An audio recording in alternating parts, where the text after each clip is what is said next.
বলছি।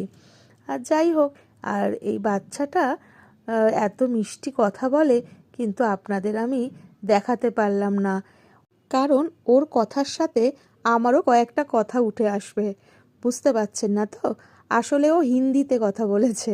আমি অনেক বছর ধরে ঠিক মতন হিন্দি কথা বলি না, তাই জন্য ওর সাথে হিন্দিতে বলেছি। কিন্তু ওই যে আমাদের একটা সমস্যা, কোথায় ই, কোথায় আ, কোথায় কি বলতে হয়, ওই যাউঙ্গি আউঙ্গি এরকমের মধ্যে বুঝতেই পারছেন আমি কি বলতে চেয়েছি। তো আমার ওই সমস্যার জন্য ওইটা আর আমি দিতে পারলাম না। তাই যার সাথে কথা বলেছি সে বুঝেছে আর আমি বুঝেছি। আমাদের তো বেশ ভালোই সময়টা কাটলো, একটু চারদিকটা দেখিয়েও দিলাম। আর এই যে দেখুন দূরে দেখা যাচ্ছে বাড়িগুলো, এই দিকটা হচ্ছে পণ্যশ্রী এয়ারপোর্ট, মানে আমরা বলতে পারি বেহালা এয়ারপোর্ট। এখন তো আর প্লেন ওড়ে না ওইভাবে, শুধু ওই একটা হেলিকপ্টার আছে এরকম ধরনের, আর এদিক ওদিক যাওয়া যায় এটা শুনেছি, আমি কোনোদিন যাইনি। এক সময় কিন্তু খুব যাতায়াত করতাম।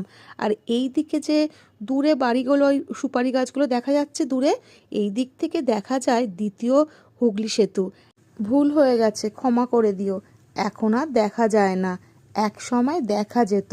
আমাদের ফ্ল্যাট যখন প্রথম হয় আমরা কিন্তু দেখেছি। চলো এবারে ঘরে ফেরার পালা। আমার ভিডিওটা কেমন হয়েছে আমায় কমেন্ট করে কিন্তু জানিও।